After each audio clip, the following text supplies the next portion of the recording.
เอาแล้วเนาะมื้อนี้เขาก็มาเล่นโหมดใหม่เนาะจังหวะนี้เนาะมาในโหมดโซโล่อาจสิภาพบ่เก่งปานใดเนาะ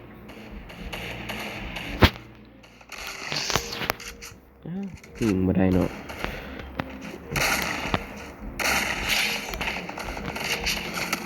ว้ายปืนยิงบ่ออก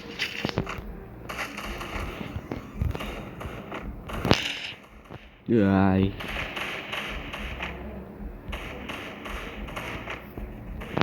ยังอยู่นี่เอาไม่ไปสมุน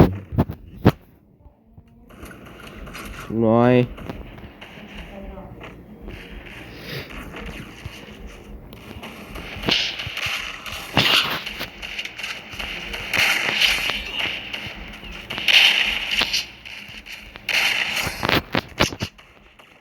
ยิงโหดครับ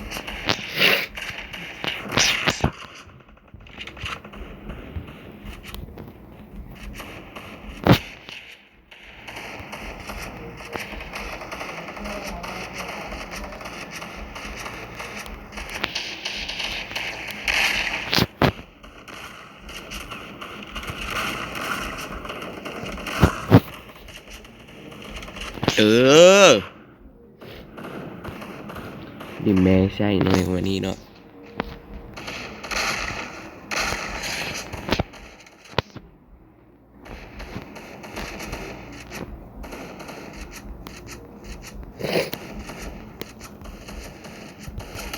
โอ้ย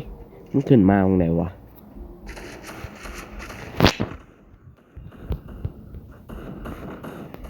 ถ้าดักยิงเขาอยู่บนนี้เนาะเอ้าเหี่ยววะ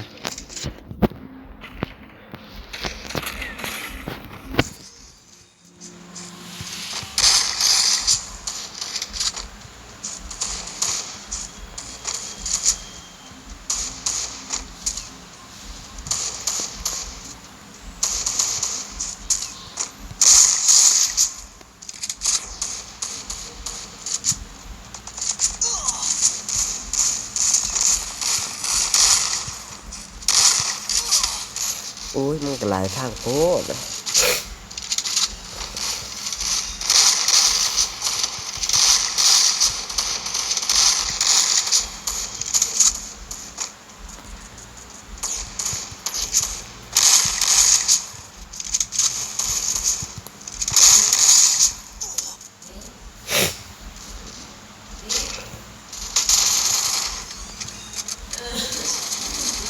โอ้ยมันก็เกินไปเนาะ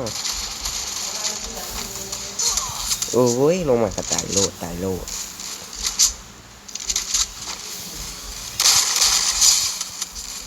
หัวแตกกระตีแน่เลย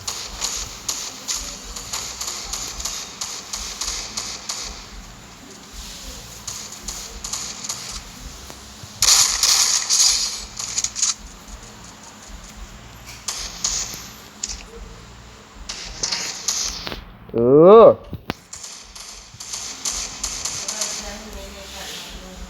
โอ้ยเพื่อน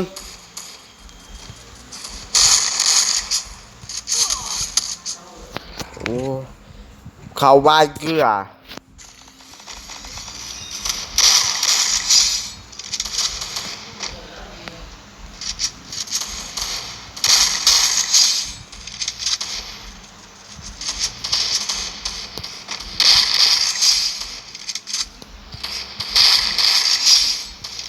โอ้โห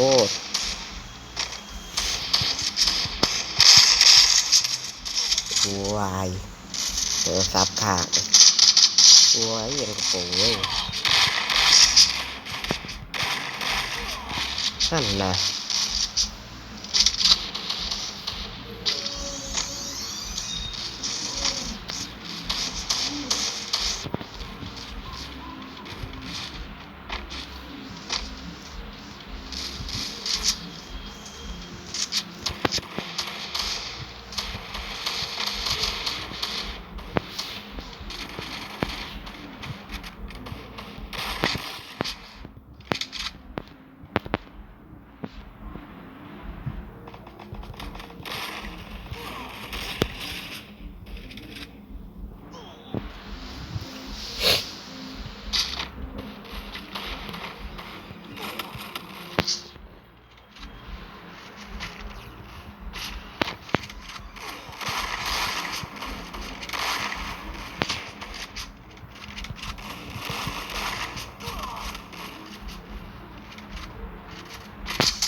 เอ้า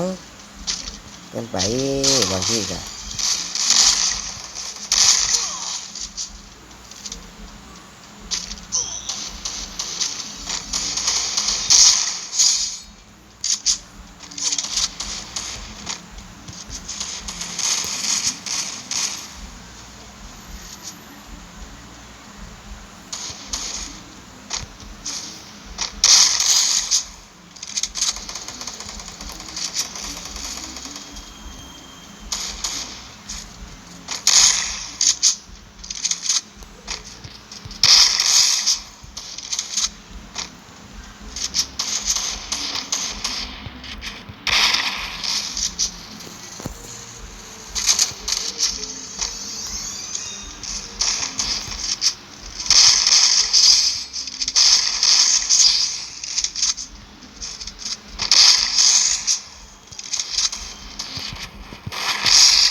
ไม่ใช่ทำโจปีเลย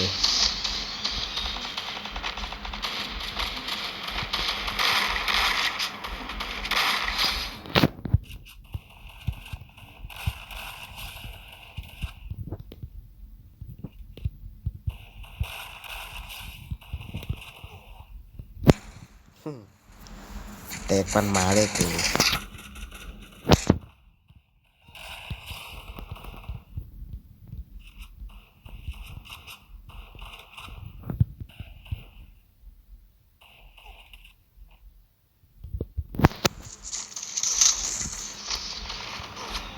เอ้ยอย่าบอกพากมันเลย